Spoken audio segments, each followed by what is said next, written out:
Alright, guys, I'm back with another chapter of Leviticus. We're in Leviticus chapter 2, where the header reads Procedures for the Grain Offering. And we're going to get right into it. When you present grain as an offering to the Lord, the offering must consist of choice flour. You are to pour olive oil on it, sprinkle it with frankincense, and bring it to Aaron's sons, the priests. The priest will scoop out a handful of the flour moistened with oil, together with all the frankincense and burn this representative's portion on the altar. It is a special gift, a pleasing aroma to the Lord. The rest of the grain offering will then be given to Aaron and his sons. This offering will be considered a most holy part of the special gifts presented to the Lord. If your offering is a grain offering baked in an oven, it must be made of choice flour, but without any yeast. It may be presented in the form of thin cakes mixed with olive oil, or wafers spread with olive oil. If your grain offering is cooked on a griddle, it must be made of choice flour mixed with olive oil, but without any yeast. Break it in pieces and pour olive oil on it. It is a grain offering. If your grain offering is prepared in a pan, it must be made of choice flour and olive oil. No matter how a grain offering for the Lord has been prepared, bring it to the priest, who will present it at the altar. The priest will take a representative portion of the grain offering and burn it on the altar. It is a special gift, a pleasing aroma to the Lord. The rest of the grain offering will then be given to Aaron and his sons as their food. This offering will be considered a most holy part of the special gifts presented to the Lord. Do not use yeast in preparing any of the grain offerings you present to the Lord, because no yeast or honey may be burned as a special gift presented to the Lord. You may add yeast and honey to an offering of the first crops of your harvest, but these must never be offered on the altar as a pleasing aroma to the Lord. Season all your grain offerings with salt to remind you of God's eternal covenant. Never forget to add salt to your grain offerings. If you present a grain offering to the Lord from the first portion of your harvest, bring fresh grain that is coarsely ground and roast it on a fire. Put olive oil on this grain offering and sprinkle it with frankincense. The priest will take a representative portion of the grain moistened with oil, together with all the frankincense, and burn it as a special gift presented to the Lord. And that's that. After reflecting on that, I find myself more reflecting on the pleasing aroma aspect. The fact that it just doesn't say pleasing, it makes me want to look up previous translations and maybe some original dialect as far as what the translation looks like.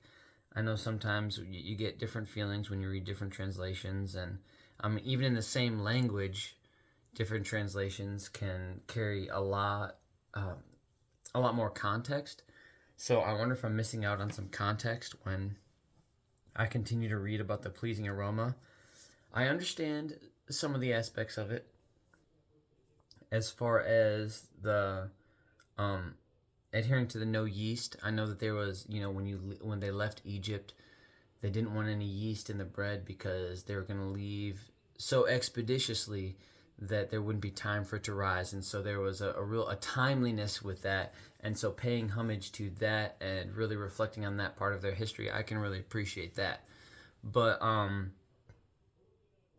the fact that it would be accepted on one part, like a part of their first harvest, but not in another, and that's not with the yeast, but that's with the honey. And you can add yeast and honey to an offering of the first crop, but not when you go to the altar.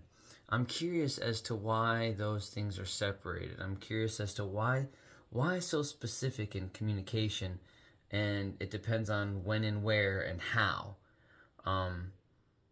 Knowing that God knows our heart, but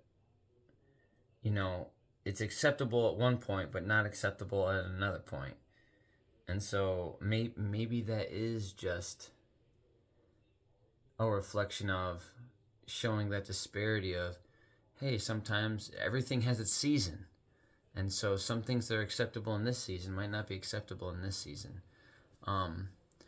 There is some unique truth to that, to how it is presented in this, and the validity of that as far as that process. I couldn't tell you. That's just me reflecting on, thinking about it. I don't know. That's just William's spin on it. That's not God's spin on it, obviously. But I don't know. I enjoyed even that passage. It gave me more questions than I have answers, but still understanding that process. I think that's still super important. But on that note, have a good night. God bless. I love you. Jesus loves you.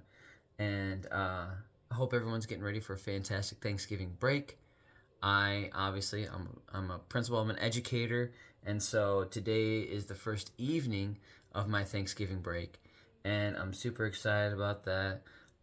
Still some new interesting problems presented themselves the afternoon of everybody heading home, and presented with new opportunities to love and support people, even as I pulled into my driveway at home. But I look forward to taking the weekend, resting, and looking forward to loving and supporting those people as we return Monday morning. So I'm going to enjoy these next 5 days.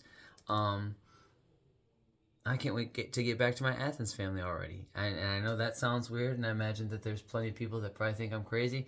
Even some of those Athens people that I love might think I'm a little bit crazy. But God's really blessing me in this season of my life, and He's allowing me to see the things for what they really are, which is just opportunities to bring glory to His name by loving people that I'm having fun loving anyway. So I look forward to that. I look forward to solving some new and interesting problems and serving some students and some staff that have been keeping me on my toes. But have a good night, God bless, and I will see you guys tomorrow for chapter 3 of Leviticus, where the header reads, Procedures for the Peace Offering. Have a good night, guys.